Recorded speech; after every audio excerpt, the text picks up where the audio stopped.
Hey, salut les bros, j'espère que tu vas bien. Bah écoute, moi en tout cas ça va nickel, je t'avoue qu'en ce moment je sais pas trop ce qui se passe, mais tu sais l'action Visiomètre que j'ai pris, j'avais fait une vidéo Fortuno sur comment acheter une action, je venais d'acheter cette action, plus 75% en un mois, c'est du délire. On verra où ça s'arrête, on n'est pas là pour parler de ça, on est là pour parler d'immobilier et surtout comment tu décides de combien tu loues combien, sur quoi tu te bases, enfin bref, on voit tout ça après le jingle.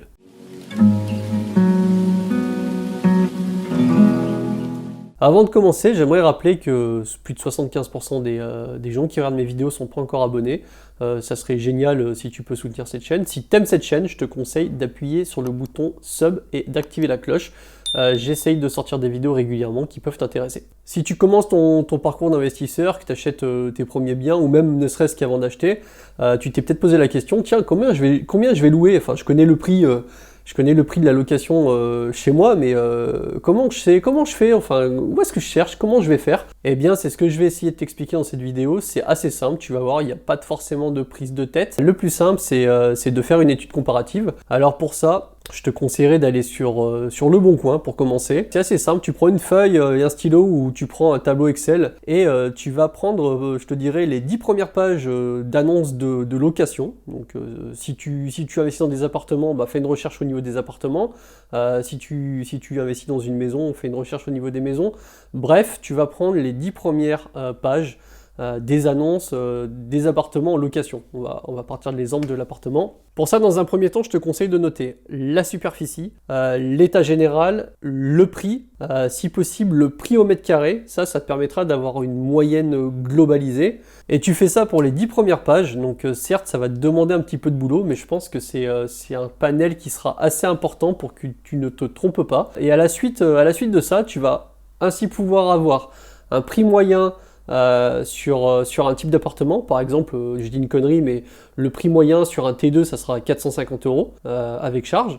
Tu auras le prix moyen sur des studios, le prix moyen sur des T3. Je te conseille aussi de prendre la marge haute et basse. Par exemple, si tu as déterminé que sur un T2 de 50 mètres carrés, le prix bas, ça va être 380 € mensuel et le prix haut, ça sera 475 €. Déjà, tu sauras que toi, il faut que tu sois dans cette fourchette de prix-là. C'est déjà un bon point. Et bien évidemment, le prix va varier en fonction de la qualité et ou de la localisation. Donc ça sera à toi de voir. Je te conseille de connaître assez bien ton marché. J'ai souvent coutume de dire que pour performer dans l'immobilier, il faut être un expert de son marché local, en tout cas de la ville dans laquelle tu investis. C'est bien de savoir où est-ce qu'il faut acheter, où est-ce qu'il faut pas acheter, les coins à fréquenter, les coins non fréquentables, enfin bref, il faut savoir un petit peu tout ça et tu vas pouvoir te positionner bien plus facilement sur le prix de tes appartements. Après, c'est sûr qu'une fois que tu as ton prix moyen, à chacun sa stratégie, ça c'est sûr.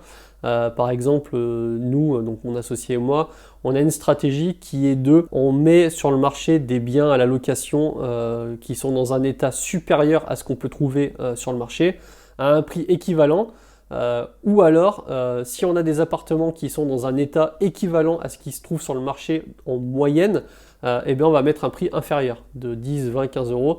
Et honnêtement, en faisant cette stratégie-là, eh bien on n'a pas d'attente sur quand un appartement est libre, il se loue très rapidement, de l'ordre de 24 heures, 48 heures, une semaine grand maximum suivant la période. Quoi qu'il en soit, on a vraiment des locations qui se renouvellent très vite. Et c'est hyper intéressant parce que si tu t'amuses à mettre 10 € de plus que le voisin, alors que ton appartement, il est pas mieux, concrètement, il est pas mieux, en te disant, ouais, mais moi, je prends 10 € de plus mensuel. Si au final, tu mets 15 jours à le louer et que tu as 15 jours de battement sur un appartement à 400 €, bah, si tu fais le calcul, tu as perdu 200 €, alors qu'une location seulement 10 € plus chère au mois te rapportera 120 balles à l'année. Donc, à toi de voir, hein. Nous, je sais que le choix, comme dirait le collègue, le choix, il est vite vu, hein. Moi, je pense que la question, elle est vite répondue. Et donc, c'est pour ça qu'on a décidé d'adopter cette stratégie-là. Après, tu vas affiner en fonction de l'expérience que tu auras. Plus t'en fais, plus tu vas avoir d'expérience.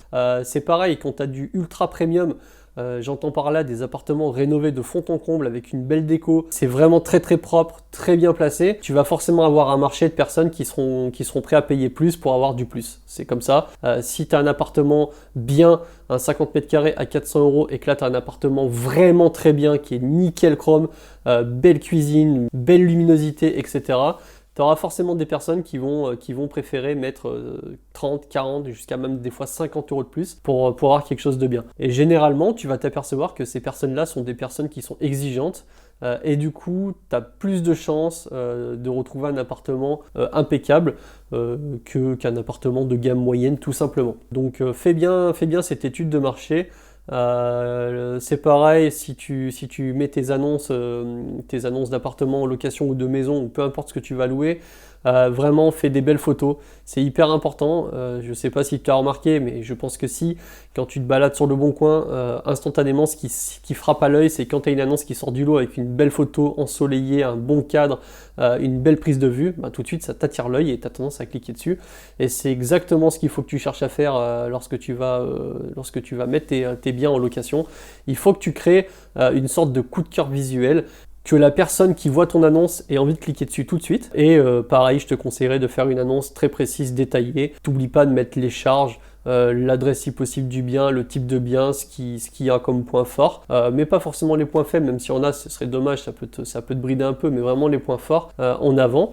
Et puis ensuite, écoute, et roule ma poule comme on dit, hein. Après suffit de faire, c'est comme ça. Donc si t'as pas trop d'expérience, si tu investis dans une ville que tu ne connais pas et que tu sais pas trop combien ça se loue, et ben avec cette stratégie simple, tu vas pouvoir déjà d'emblée avoir un premier prix de base à ajuster de quelques dizaines d'euros. Petit à petit, tu sauras. La prochaine fois, je te fais une vidéo intéressante. Tu vas pouvoir avoir l'information. Tiens, l'appartement de mon voisin s'est vendu combien? Eh ben, tu pourras savoir tout ça. Je te montrerai une interface et un petit truc bien sympa. On se retrouve dans quelques jours. Moi, je te souhaite une bonne fin de soirée. Ciao, brother.